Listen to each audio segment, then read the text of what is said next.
Assalamualaikum warahmatullahi wabarakatuh. Di sini saya akan menjelaskan mengenai pengertian teks bahasa. Teks bahasa di sini adalah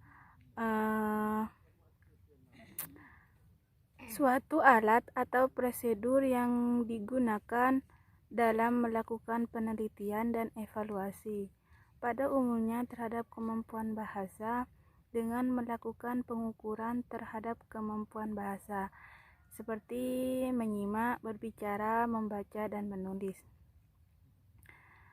Menurut tes bahasa di sini, menurut Dwi Wandono adalah suatu alat atau prosedur yang digunakan dalam melakukan penilaian dan evaluasi pada umumnya terhadap kemampuan bahasa dengan melakukan pengukuran.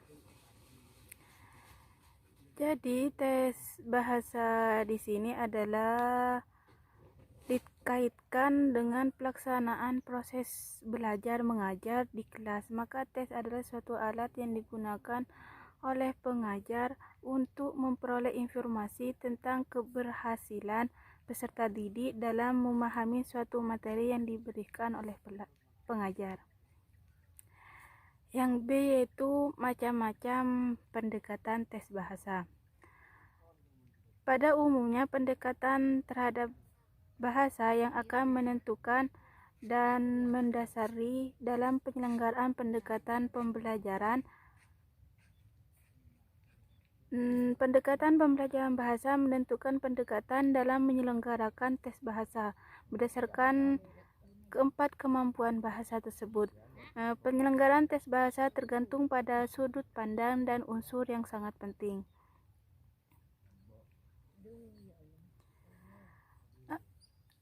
Pendekatan teks bahasa dikelompokkan menjadi 5, yaitu yang pertama pendekatan tradisional. Pendekatan tradisional adalah istilah yang dipergunakan untuk mengacu pada perencanaan dan pelaksanaan tes bahasa yang cenderung mengadopsi prinsip bahwa tes bahasa dititik beratkan pada tes tata bahasa dan terjemahan. Jadi latar belakangnya adalah adanya pengaruh mainstream pengajaran bahasa yang dikenal dengan sebutan metode tata bahasa terjemahan. Yang kedua yaitu pendekatan diskret. Pendekatan diskret dalam tes bahasa didasarkan atas paham linguistik struktural yang menganggap bahasa sebagai sesuatu yang terdiri dari bagian yang tertata berstruktur tertentu. Dalam penggunaan tes pendekatan diskret di sini adalah ditujukan untuk mengukur hanya satu unsur dari komponen bahasa. Jadi tes pendekatan diskret diterapkan atas dasar pemahaman konvensional terhadap bahasa yang terdiri dari 4 kemampuan bahasa dan 4 komponen bahasa. Contohnya yaitu membunyikan bunyi huruf sin dengan bunyi huruf shin. Yang ketiga, pendekatan integratif. Pendekatan integratif yang diterapkan pada tes integratif juga berdasarkan pada paham linguistik struktural dengan rincian bahasa ke dalam kemampuan dan komponen bahasa dan unsur-unsurnya yang dapat dipisah. Meskipun demikian, pendekatan tes integratif tidak selalu tampil secara terpisah, dapat juga dalam gabungan antara satu unsur dengan satu unsur yang lebih, yaitu bahasa lainnya. Yang keempat, pendekatan pragmatif. Pendekatan pragmatif adalah tes pragmatif berkaitan dengan kemampuan untuk memahami suatu teks atau wacana. Pemahaman tidak terbatas pada bentuk dan struktur kalimat, frase, dan kata dan unsur yang digunakan dalam teks atau struktur kalimat. Frasa dan kata dan unsur yang digunakan dalam teks atau wacana. Pemahaman ini lebih jauh diperoleh melalui konteks ekstralinguistik, yaitu aspek pemahaman bahasa di luar apa yang diungkapkan melalui bahasa dan meliputi segala sesuatu dalam bentuk kejadian, pikiran, perasaan, persepsi, ingatan, dan lainnya. Yang kelima yaitu pendekatan komunikatif. Pendekatan komunikatif dikaitkan dengan tes bahasa tentang konteks ekstralinguistik seperti pendekatan pragmatif, namun cakupan yang lebih lengkap dan lebih luas.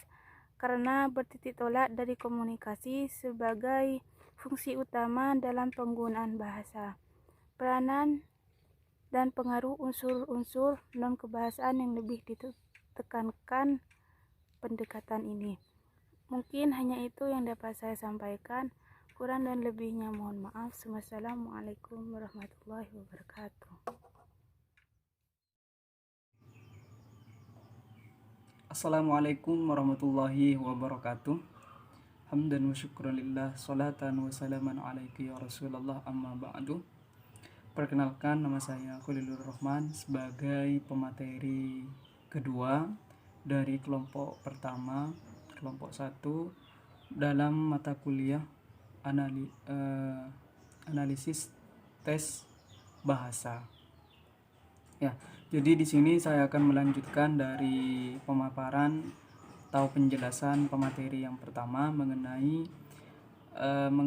pengertian tes dan unsur-unsur yang atau jenis-jenis tes, jenis-jenis pendekatan tes. Kemudian saya akan melanjutkan tentang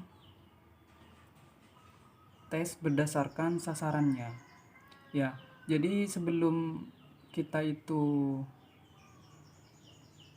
beranjak jauh kepada penjelasan mengenai sasaran tes itu sendiri, ada baiknya kita mengetahui terlebih dahulu atau mengulang kembali penjelasan dari pemateri pertama mengenai pengertian tes bahasa ya.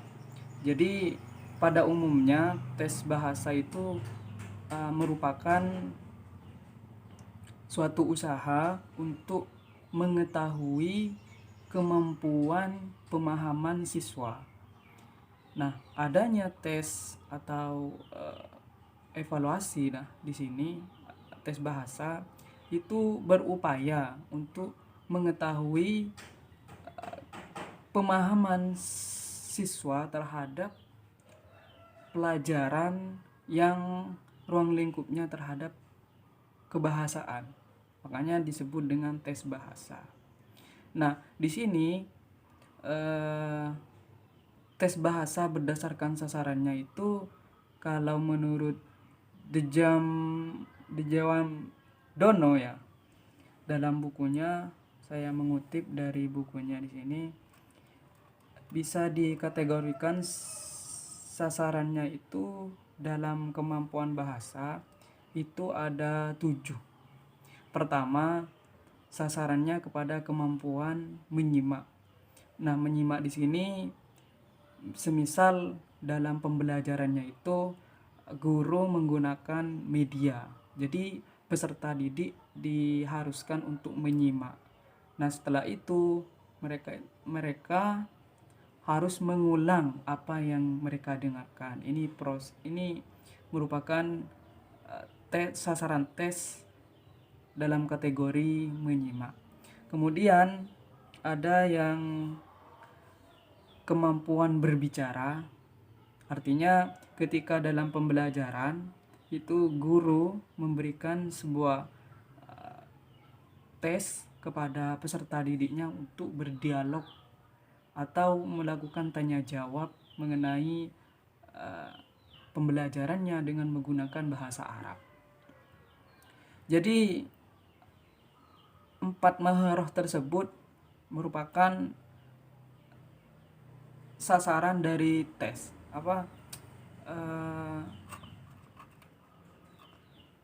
jenis tes berdasarkan sasaran tesnya. 4 maharah: maharatul kalam, maharatul kitabah, maharatul istima', maharatul qiraah.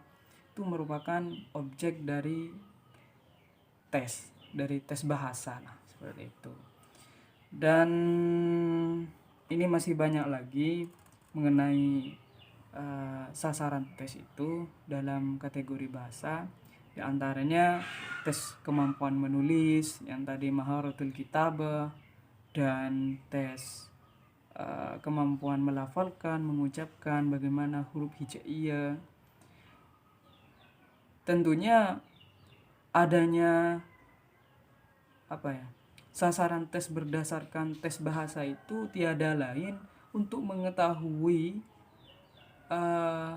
kemampuan dari pemahaman siswa terhadap materi yang diajarkan oleh guru.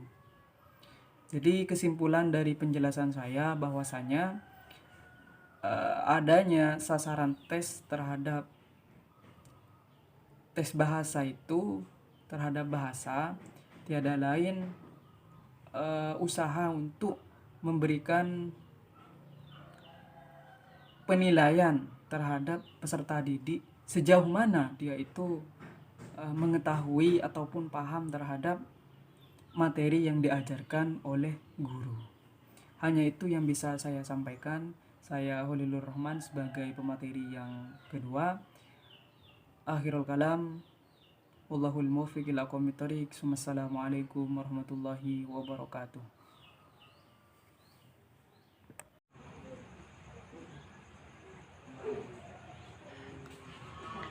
Assalamualaikum warahmatullahi wabarakatuh. Perkenalkan, nama saya Saifur Ridwan, dari kelas A semester 6. Kami akan melanjutkan penjelasan dari teman kita, yakni yang kami jelaskan adalah teks bahasa khusus, yang mana sudah kita ketahui teks itu bermacam-macam. Akan tetapi di sini akan kami jelaskan lebih rinci. Jenis teks bahasa berdasarkan teks bahasa khusus. Di samping teks bahasa yang telah diuraikan secara khusus sudah dikenal, terdapat pula teks bahasa khusus yang tidak mudah dan konsisten digolongan ke dalam dalam salah satu teks bahasa yang telah dikupas. Di sini ada dua macam teks. Yang pertama itu teks dikte sama teks closer. Yang mana dinamakan teks dikte? Teks dikte menyangkut lebih dari satu jenis kemampuan atau komponen bahasa dan menugaskan peserta teks untuk menulis suatu wacana yang dibacakan oleh seorang penyelenggara teks. Dalam penyelenggaraan teks dikte, seorang peserta teks hanya dapat menuliskan apa yang didengarkan dari pemberi dikte dengan benar apabila dia mampu mendengarkan dan memahami dengan baik wacana yang didiktekan. Kemampuan menyimak itu sangat bagus. Dan selanjutnya itu yang poin kedua adalah teks closer. Teks closer bertujuan untuk mengukur tingkat kekuasaan kemampuan pragmatif, yaitu kemampuan memahami wacana atas dasar penggunaan kemampuan linguistik dan ekstralinguistik. Pengukuran tingkat penguasaan kemampuan pragmatik itu dilakukan dengan penugasan peserta teks untuk mengenali dan untuk mengembalikan peserta aslinya bagian-bagian suatu wacana yang telah dihilangkan, seperti itu. Hanya seperti itu yang kami jelaskan. Selebihnya kami mohon maaf. Saya akhiri. Wassalamualaikum warahmatullahi wabarakatuh.